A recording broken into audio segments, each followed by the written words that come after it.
আমাদের আজকে যিনি আগামী দিনের আমাদের নেতা এবং সমস্ত কিছুর কেন্দ্রবিন্দু মাননীয় ভারপ্রাপ্ত চেয়ারম্যান মহোদয়, উনি চুলচেরা বিশ্লেষণ করে উনি এই সিদ্ধান্ত দিয়েছেন এবং সেই সিদ্ধান্তের ব্যাপারে বাংলাদেশ জাতীয়তাবাদী দলের একজন কর্মী হিসাবে আমি মনে করি এটা ওনার সিদ্ধান্তটা যথাযথ ছিল। এই হচ্ছে আমাদের অ্যাসেসমেন্টের কথা। আর একটা হচ্ছে বাংলাদেশ জাতীয়তাবাদী দল আসলে এই অঞ্চলটা সবসময় পজিটিভ ছিল বাংলাদেশ জাতীয়তাবাদী দলের জন্য। আমার পিতার আমল থেকে উনি আমার পিতা সৈয়দ জিয়া রহমান সাহেবের ক্যাবিনেটের প্রতিমন্ত্রী ছিলেন এবং পাশাপাশি এই অঞ্চলটা বিএনপির সবচেয়ে উর্বর অঞ্চল। কিন্তু বিগত শাসক গোষ্ঠী যারা ছিল সেটা তো নির্বাচন বলা যায় না। নির্বাচন যেহেতু বলা যায় না হিসেবে এটা যে আবার হিত গৌরব ফিরে এসছে এটাও বলার সুযোগ নাই।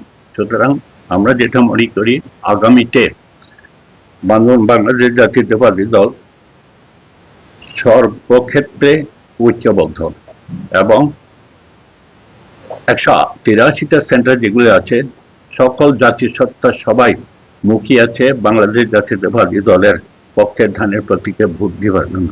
সুতরাং আমি যদি ভুল বলে না থাকি, ভোট বাংলাদেশ জাতীয়তাবাদী দল সমস্ত প্রতিকূল অবস্থা পেরিয়ে আগামী দিনে যাতে অ্যাক্টিং চেয়ারম্যানের পাশাপাশি আমরা যেন এই অঞ্চলটা যেন সুখী সমৃদ্ধশালী অঞ্চল হতে পারে, এই জন্য সর্বোচ্চ ভোটে আমরা এই ধানের প্রতীক নিয়ে জয়লাভ করব, সেটার ব্যাপারে আমি সশ্রদ্ধ চিত্তে এবং স্বপ্রণোদিতভাবে এবং আমার সহকর্মীরা দৃঢ় প্রতিজ্ঞ।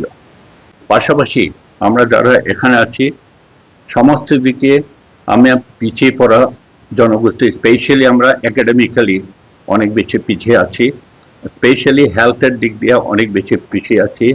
আর স্পেশালি যদি বলি আমি সার্বিকভাবে ইনকাম জেনারেটিং যে আর্থসামাজিক উন্নয়ন যেটা সবচেয়ে বেশি প্রয়োজন আছে, এই মাটিটাকে এবং এই পাহাড়টাকে যথাযথ ব্যবহার করলে কিভাবে মানুষের ইনকাম সোর্স বাড়ানো যায় এবং কিভাবে প্রত্যেকটা ভূমি যেন প্রপারলি ব্যবহার করতে পারি, আর এই অঞ্চলটাকে যেন আমরা পরিবেশ বান্ধব আমরা উন্নয়ন করতে পারি।